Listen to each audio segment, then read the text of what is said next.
കുറേ നാളുകളായി ഈ രീതിയിലുള്ള പ്രചരണം വ്യാപകമായി കേരളത്തിൽ നടക്കുകയാണ്.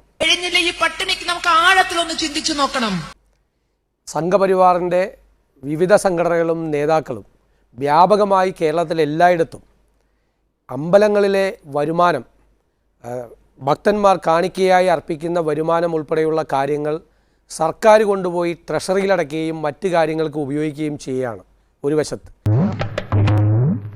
മറ്റൊരു വശത്ത് ക്രൈസ്തവ ദേവാലയങ്ങളിലും മുസ്ലിം പള്ളികളിലുമുള്ള വരുമാനം അവർ തന്നെ എടുക്കുന്നു. ഇത് ഏത് ഹിന്ദുവിനെയും ഏത് ഭക്തനെയും വേദനിപ്പിക്കുന്ന തരത്തിലുള്ള ഒരു പ്രചരണമാണ്. ഇവർ ഈ പറയുന്നതൊക്കെ നേരാണോ? ഞാൻ നിന്റെ തന്ത. ഇത് വർഗീയ വിഷം ആളുകളുടെ മനസ്സിൽ കുത്തിവെക്കുന്നതിന് വേണ്ടി മനഃപൂർവ്വമായി ഉണ്ടാക്കിയ പ്രചരണമാണ്. എങ്ങനെ ഹിന്ദുവിന് പട്ടിണി വരുന്നു? ഹിന്ദുവിന് പണമില്ലേ? പണമുണ്ട്. ഗുരുവായൂര്, ശബരിമല, വൈക്കം, ഏറ്റുമാനൂര് പോലുള്ള മഹാക്ഷേത്രങ്ങളിൽ കോടികളാണ് കുമിഞ്ഞു കിടക്കുന്നത്.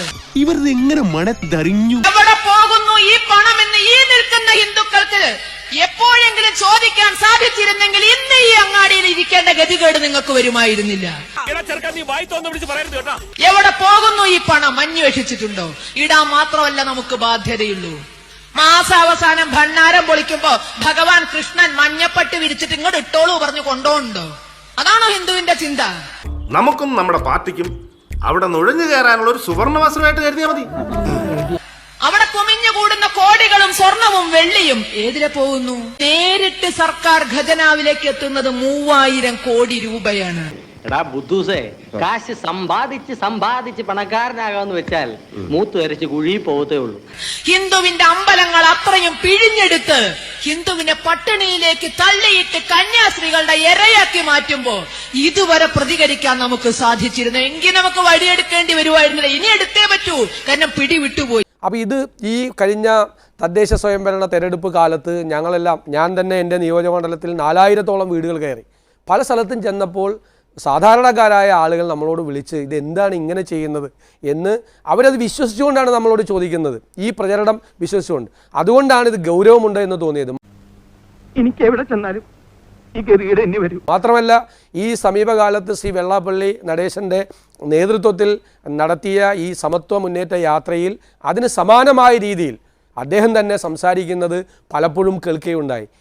ഈ ഊരാ കൊടുക്ക് അവന്റെ കഴുത്തിൽ നമുക്ക് ശരിക്കും. ഇത് കേരളത്തിലെ ഹിന്ദു മതവിശ്വാസികളിലും ഈശ്വര വിശ്വാസികളിലും തെറ്റായ പ്രചരണം കുത്തിവെച്ച് മറ്റുള്ള മതവിഭാഗങ്ങളോട് വിദ്വേഷമുണ്ടാക്കാനും സർക്കാരിനെതിരായി പ്രതിഷേധമുണ്ടാക്കാനും മനഃപൂർവ്വമായി ഉണ്ടാക്കിയ കാര്യമാണ്. അവനത് വെറുതെ പറഞ്ഞതല്ല, കേട്ടല്ലോ.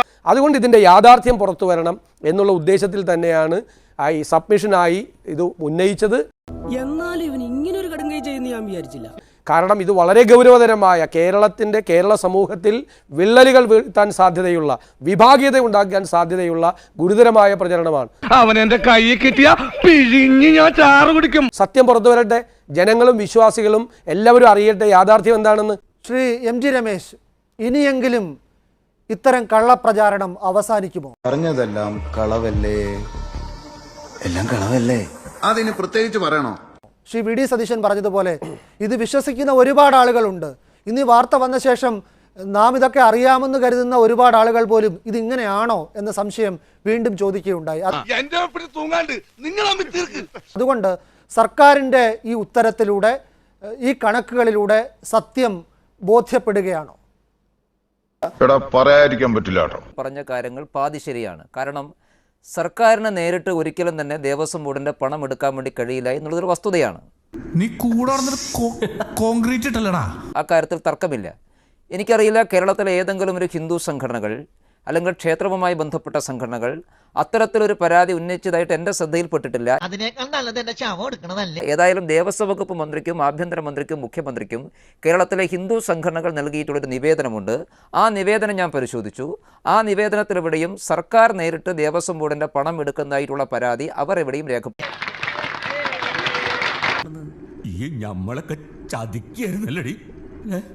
ഒരു രൂപ പോലും ഈ സർക്കാർ മാത്രമല്ല കഴിഞ്ഞ സർക്കാരും 1 രൂപ പോലും കേരളത്തിലെ ക്ഷേത്രങ്ങളുടെ ഭണ്ഡാരത്തിൽ നിന്നോ അല്ലെങ്കിൽ ദേവസ്വം ബോർഡിലെ വരുമാനത്തിൽ നിന്നോ 1 രൂപ പോലും എടുത്തിട്ടില്ല. ഞാൻ നിനക്ക് എന്ത് ദ്രോഹം ചെയ്തടാ?